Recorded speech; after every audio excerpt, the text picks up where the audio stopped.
নমস্কার বন্ধুরা, মুন্নার রান্নাঘরে আপনাদের সকলকে স্বাগত জানাই। আজ আমি গাজরের হালুয়া করে দেখাবো। তার জন্য আমার যা লাগছে সেটা অবশ্যই গাজর লাগছে।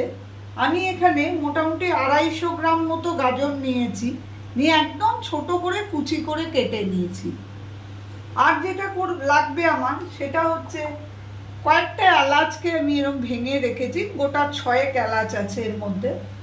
এখানে আছে কিছু কাজু কিশমিশ, আর গুঁড়ো দুধ নিয়েছি আমি মোটামুটি 100 গ্রামের কাছাকাছি গুঁড়ো দুধ নিয়েছি।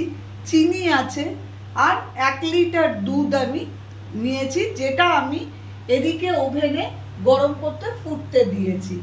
আর কড়াইটা আমি কিন্তু আগের থেকে জ্বালিয়ে রেখেছি গরম হওয়ার জন্য। আর যেটা লাগবে সেটা হচ্ছে ঘি দিয়ে আমি এটা রান্নাটা করব। এবারে কি করে করছি দেখুন।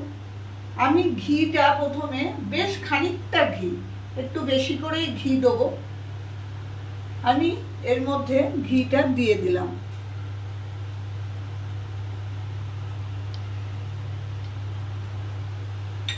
কড়াইয়ে ঘিটা দিয়ে দিলাম।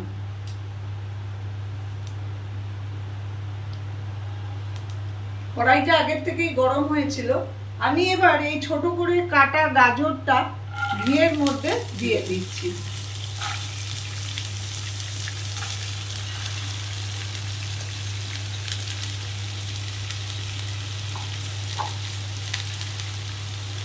এবারে ঘিয়ের মধ্যে গাজরটাকে খুব ভালো করে আমি ভাজতে থাকবো। কমিয়ে বাড়িয়ে মিনিট 10 ধরে আমি এটাকে সুন্দর করে ভাজা ভাজা করব।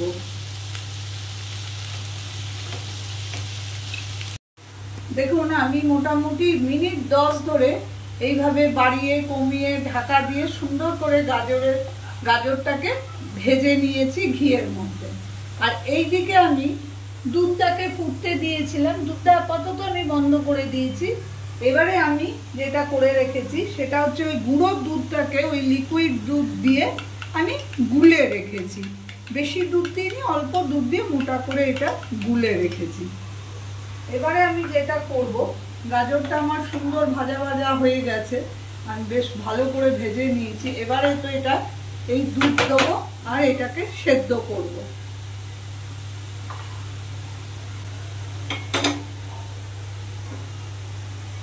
আমি এটার মধ্যে দুধ দিয়ে দিলাম, বেশ খানিকটা দুধ দিয়ে দিলাম, দিয়ে কমিয়ে দিলাম আঁচটা। এইভাবে আমি ঢাকা দিয়ে দেবো। এবারে নিয়ে আমি এটাকে মানে সেদ্ধ করতে হবে। আমার গাজরটা যেন প্রপার সেদ্ধ হয়, আর দুধটাও তখন কমে যাবে। আর আমি অল্প অল্প করে দুধ দিতে থাকবো, আর এটাকে গাজরগুলোকে সেদ্ধ করতে থাকবো। আর এখন কিচ্ছু করব না, আমি ঢাকা দিয়ে দিলাম, একটু সেদ্ধ হয়ে যাক। আবার দুধ কমে গেলে আমি দুধ ঢেলে দেবো। দেখুন আমি কমিয়ে বাড়িয়ে এইভাবে ঢাকা দিয়ে পুরো দুধটাকে এখানে লাগিয়ে দিয়েছি। আর আমার মোটামুটি এটা শুকিয়েও এসছে। এবারে আমি যেটা করব, যে দুধটা আমি গুঁড়ো দুধটা গুলে রেখেছিলাম, ঠিক এই দুধটা আমি এই সময় এতে দিয়ে দেবো। এটা গাঢ় করেই গুলবে, নিয়ে এতে দিয়ে দেবো।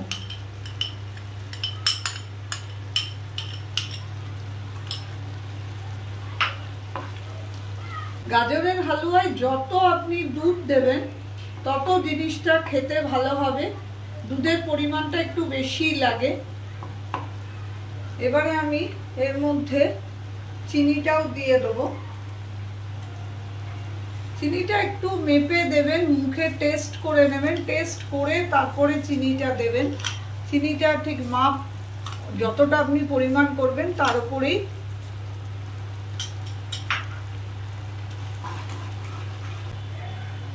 চিনিটা দেওয়ার পর আমি এই যে এলাচগুলো রেখেছিলাম, এই এলাচগুলো আমি এর মধ্যে দিয়ে দিলাম, নিয়ে আবার শুকোতে থাকবো। কারণ চিনিটা দেওয়ার ফলে আবার একটু পাতলা হয়ে যাবে। এইটা পুরো শুকিয়ে গেলেই আমার কিন্তু গাজরের হালুয়া রেডি হয়ে যাবে। দেখুন আমি কিন্তু পুরোপুরি এটা দুধটাকে শুকিয়ে নিয়েছি, আর টেক্সচারটা এরকম হয়েছে। ঘিটা বাইরের দিক দিয়ে অলরেডি বেরোতে শুরু করেছে চারপাশ দিয়ে। তার মানে আমার গাজরের হালুয়া রেডি হয়ে গেছে। এই সময় আমি সমস্ত কিশমিশগুলো দিয়ে দেবো, অল্প একটু রাখছি ওপরে দেবো বলে, আর কাজুটাও দিয়ে দিলাম।